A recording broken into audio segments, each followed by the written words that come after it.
Welcome, everyone. I'm Erica Ishii, and this is Cowboy Bebop Unlocked, where Netflix Geeks gives you an exclusive look into the shows that you love. And today, we are covering Cowboy Bebop, a live-action remake of the iconic 90s anime.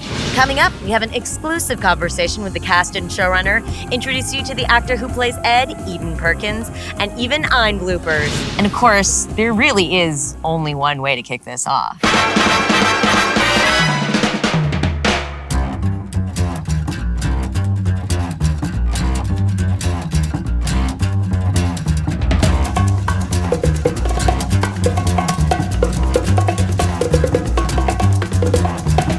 I think it's time to blow this scene. Get everybody in the stuff together. Okay, 3, 2, 1, let's jam.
Opening number. Now, we are so excited to introduce you to Cowboy Bebop's cast and to start talking with them about every fight, every plot twist, and every Easter egg. But first and foremost, if you have not seen the show yet and you want to see what happens for yourself, spoiler alert. Now, here's where we invite our panel of bounty hunters to discuss all things Cowboy Bebop. So please welcome Daniela Pineda. She doesn't remember her past, but she has a bright future. Our Faye Valentine. Hello. And Mustafa Shakir, Father of the Year, Jet Black. And of course, the humble bounty hunter himself, John Cho, Spike Spiegel. Hello, everybody. It is so great to have you here. Thank you so much for being here today. So for Spike, Cowboy Bebop explores his complicated backstory with Vicious and Julia and the Syndicate. How does that contrast with his dynamic with the Bebop crew? I feel like he's hiding, who he is. So he's putting up a front and pretending to be someone else, someone that he's not. So I think the tension for Spike through season 1 is really trying to keep that under wraps, but it kind of unraveling against his will, and the kind of chaos that those secrets cause. For Mustafa, Jet has been betrayed by so many people in his life, by Chalmers, by his former partner, and now by Spike. What are Jet's goals for the future? Jet has to come to terms with his past. I think this is a good moment to turn it all around. The bubble has been busted. Like, he realizes who Fat is. So like, his journey throughout the first season is really coming to grips with this blind spot he has. And so I feel like now that he knows, the only place to go is up. For Jet. Obviously, this could break, most people, but I don't think Jet is one of those people that is easily broken. So I think it's good things. It's some strong medicine, but I feel like it's good things for Jet. Faye's backstory was a huge part of the mystery of this season. What are you most excited to find out about potentially next season? I guess, like the viewers, I want to know who mom and dad are. I want to know what was life like after school? What was her just regular day to day? But also, once she finds out who that girl was, does she still have anything in common with her? Is that someone who resonates with her now? How is that going to shape who she'll become? And does she still know how to play the piano? Very good question. You'll have to tune in. Wow, you're good. Thanks. Thanks, guys. You said that you mentioned to me that there was a little Easter egg on the Bebop fridge, an homage to the original anime. Were there other Easter eggs around the set that you guys put or that you were informed about? Oh, everywhere. Everywhere. From my my costume, my earrings were from the album cover of the original My Funny Valentine. I mean, literally the detail in every little thing is just all over the Bebop, all over the set, incorporated into our costumes and wardrobe. It's everywhere. So, like, look out for that. What was it like to work with such a seasoned star on set?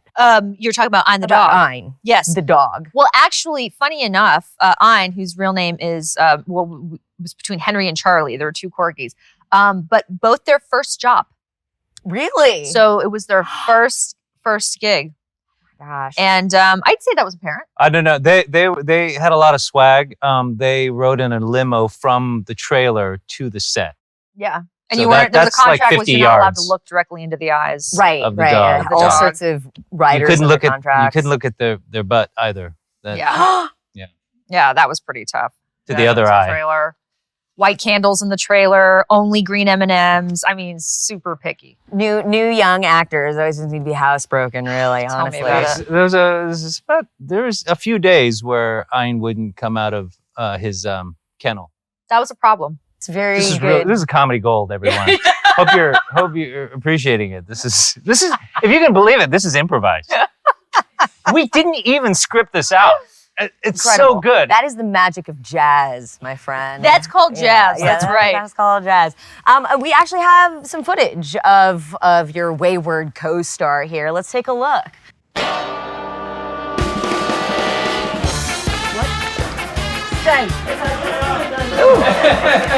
On your mark. On your mark. Stop. Wait. On your mark. On your mark. Mark. Harry. Stay down. Down. No, wrong. Naughty. Bad.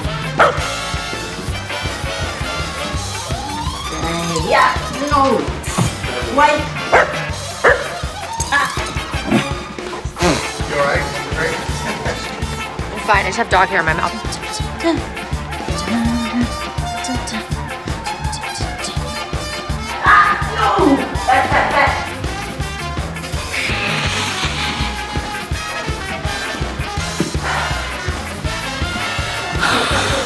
Down, Harry.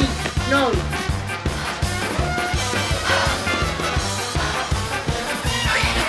Okay, that's Oh, no.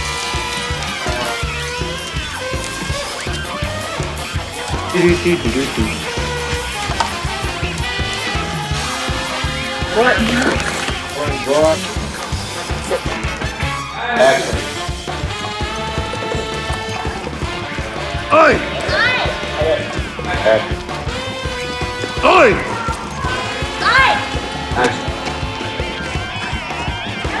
Oi!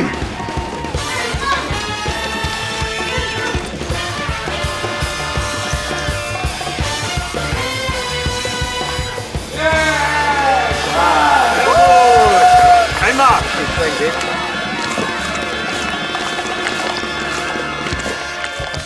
Now, adapting a beloved anime is a huge challenge, and there's a lot of pressure from picky fans like myself. So here's where we get down to the nitty-gritty of how this live-action series interpreted the original anime. And to tell us more, let's bring out Cowboy Bebop's showrunner, Andre Nemec. Hi guys. I am so excited. Do it. Yay! Can you talk to me a little bit about how you even started to adapt this thing? We started by watching the anime extensively, right? You have to love the ground that you're then going to tread on. And then translating an anime into a live action meant, how do you take these drawn characters and make them real? A lot of it was the inspirations that the anime had from live action in order to make a live action. Samurai films, kung fu, spaghetti westerns, That's right. Tarantino, jazz. You name it. So we went back and we did a deep dive on the research on sort of what inspired the anime. And then we looked at those films, from Bonnie and Clyde to 2001: A Space Odyssey to the Dick Donner movies of the 80s. Like, all of those things inspired the anime. So we went back to look at how did they make those live action pieces so that we could make our live action show. What were some of the biggest challenges? I think it was really sorting through the source material of the anime and really drawing out, like, what were the components that we really wanted to hang on to, and what were the things that we really wanted to pay homage to. What were those scenes, those shots, those moments, those Easter eggs, the character moments.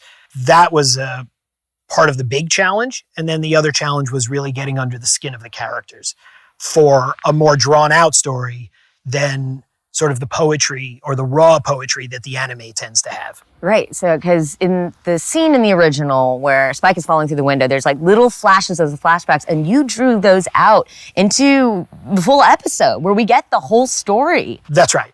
Again, when you look at the anime and the poetry of it, and the pain of Spike Spiegel, the pain of Vicious, and the idea of Julia from the anime, part of it really came down to what birthed this pain, what birthed this conflict between Spike and Vicious. And from there, it was just drawing on sort of the inspiration of classic storytelling, two men in love with one woman. And for that, this war is born. So how did you incorporate all of those diverse styles, that we were talking about, the genres, into the anime? A lot of it was really just about the desire to be daring and the desire to offer the directors an opportunity to go for a shot that you might not normally go for on another show. Tell a story with that, use a different angle, and then find the details. And that was really the directive with the art departments, was like, find the details, find the little things that you as a fan love, and let's bring those to the foreground. John, was there ever a time where you drew inspiration from Spike Spiegel's inspiration, Bruce Lee? Sure. I mean, I don't know if it's possible to grow up as an Asian American and not be familiar with the work of Bruce Lee. I was also careful to not do a bad imitation either. Like, I didn't want to be accused of that, and I wanted to come from an organic place. And so it was really starting with our training and then getting into the physicality and then grinding it down to the text work. My observation also was, like, it is the most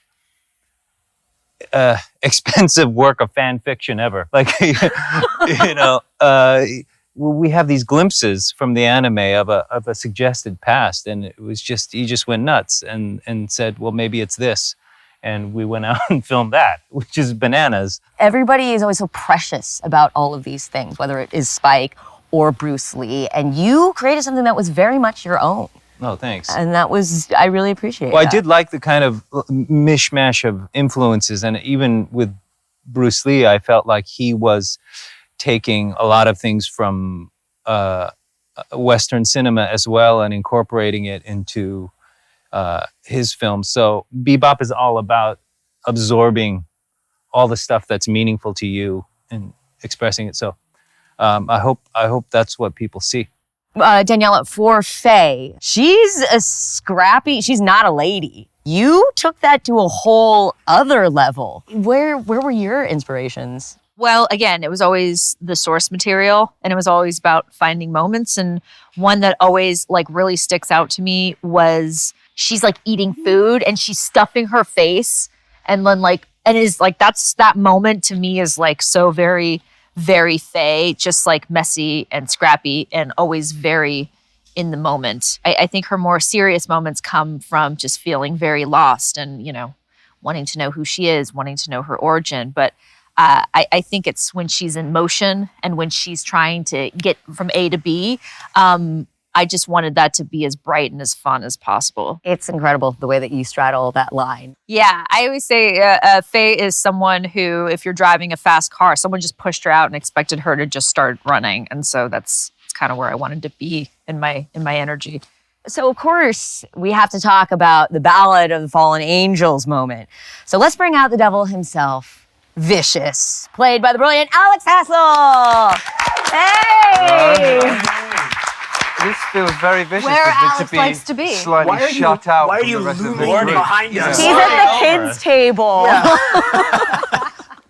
Oh my gosh, yeah, the moment. We get the shot. I remember seeing in the trailer, seeing that moment, and oh my It's gosh. cool to see it like this matched up against it, right? Apparently this was an anime first, is that right? Yeah, Yes, yes. That's what they said. Oh, I see. But, you know, in the cartoon, we really don't get that much of Vicious. No, we get that's right. so much more of his relationship with Spike in the TV show. What was it like having that whole dynamic come to a head in this scene? That looks good. That does it really It looks cool, doesn't it? great. Well, it was particularly fun because, as John and the others have said, we did so much fight training together. To bring that to bear with John was really, really good fun. To sort of put that and let's be head to head with each other, right? Yeah, we really had a rhythm going, especially during that fight, I felt. Yeah. What was it like having to hit those marks? You have to do a lot of training. What was the training like? We did do a lot of training, but actually that came together quite quickly, didn't it? Yeah, it did. The good thing about having a lot of previs and knowing what you were doing, you were quoting stuff and all of that was, you knew what you were supposed to be doing. There's no, let's vibe this out.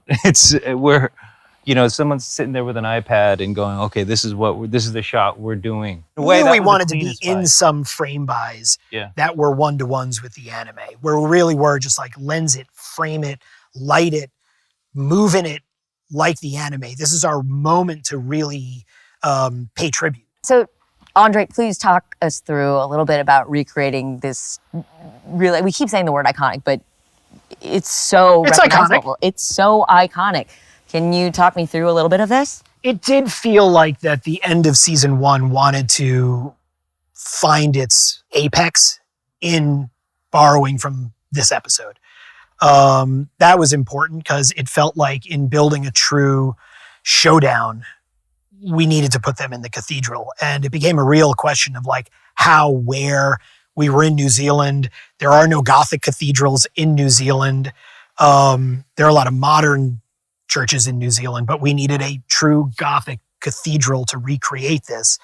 So we built it. We built it from the ground up on a soundstage in, as John was saying earlier, one of the most massive builds I've ever been a part of. It was a combination of a build and green screen, and there were so many elements that went into it. We had so much previs built on this scene before we actually ever shot a frame of it. For me, it's funny to see the final product and to see where it all began, but I lived with the middle piece. This is what we're doing. This is how we're going to do it. These are our cartoon stick figures that we're making for what all the shots are going to be. So it's amazing to see this on both ends, like lined up this way. But that was the endeavor. It had to come down to a showdown between Spike and Vicious. Yeah, we could talk about this forever, and we will actually. But first, if you did not pay attention to the spoiler alert message earlier, we are now entering into endgame territory. So this is your last chance to head out while you still can. Here's a quick refresher on where we left things in the ending. Vicious kidnaps Kimmy, and the Bebop crew set out to rescue her.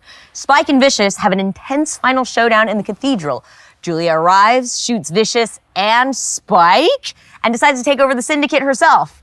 Faye makes the decision to leave the crew, find out more about her past. Jet cuts ties with Spike, and just as he's about to fall unconscious, Spike is found by Ed, Radical Edward, together with Ein.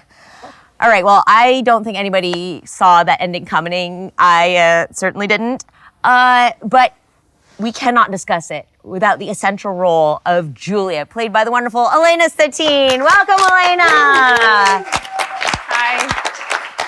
I think I got pranked. I was told we were coming in costume. This is everybody. This is everybody's casual cosplays. But To state the obvious, things in the series did not go the same as in the anime. The big twist with Julia taking over the syndicate, it was so wild for me, a fan who's like, I know how this ends. I didn't. But are you most excited for Julia?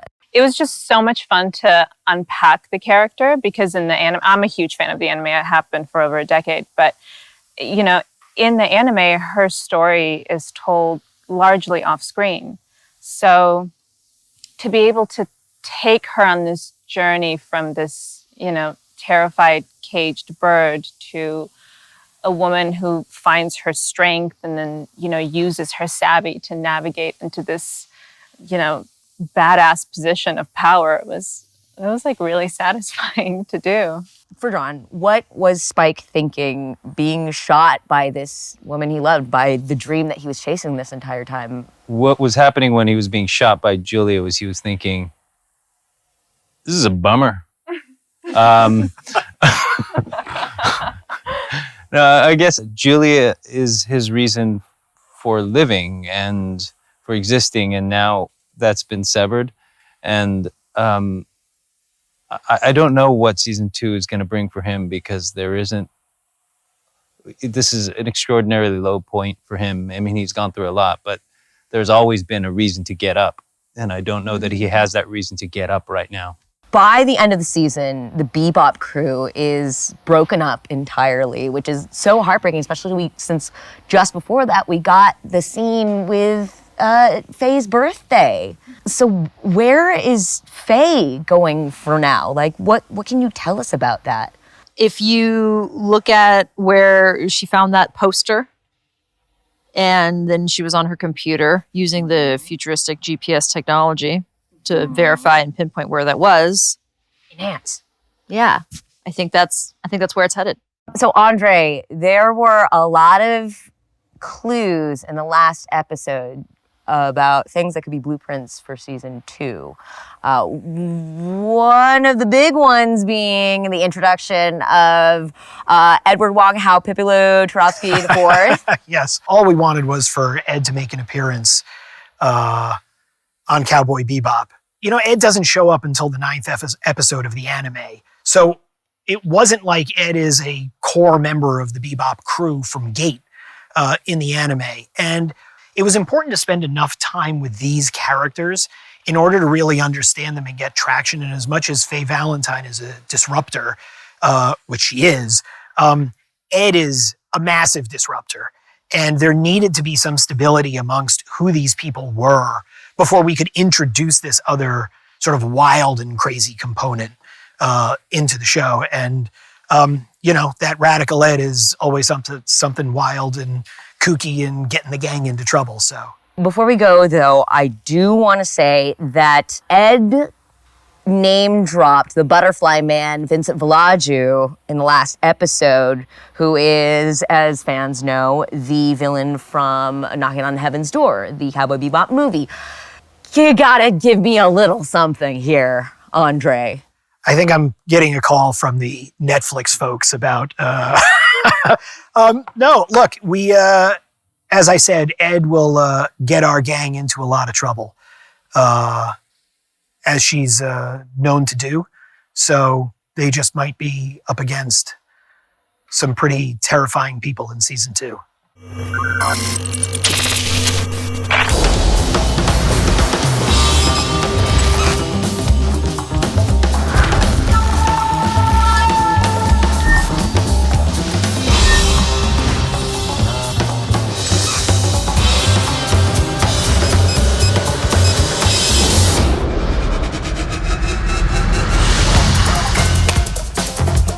Ed.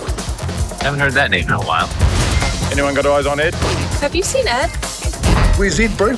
Maybe inside. Have you seen Ed? What's an Ed?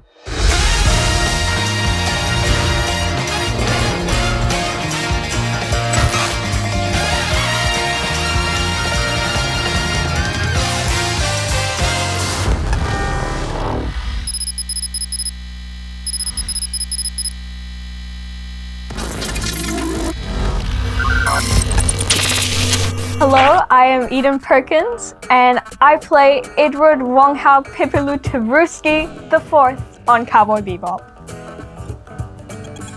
Ed is such an amazing character. She's just so incredibly lively, and she just brings energy wherever she goes.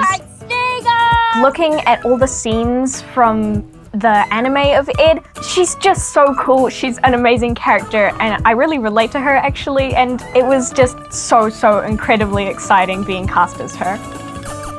One of my favorite Ed moments from the anime is definitely when there's a bounty on the Bebop and he is being very mean to Ein, and Ed just comes down, thunks him on the head and starts biting him. It's truly amazing.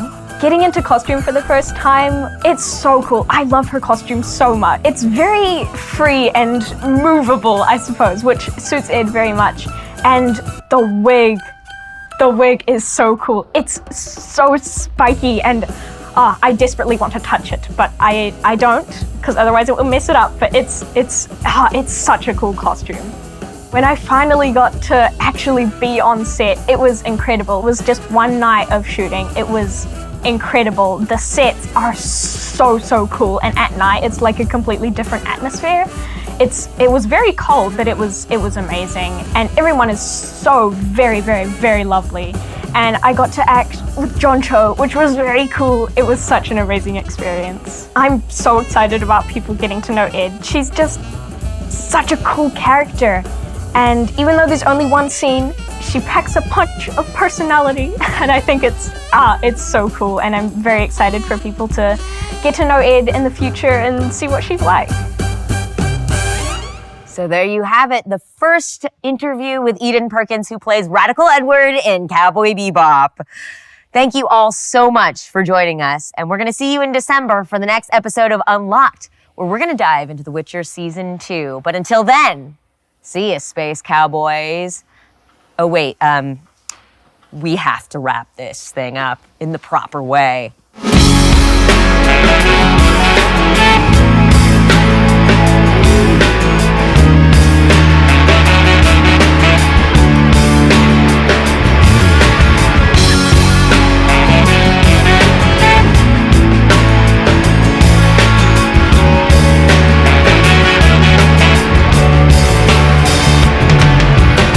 愛してたと嘆くにはあまりにも時は過ぎてしまった」「まだ心のほころびを癒せぬまま風が吹いてる」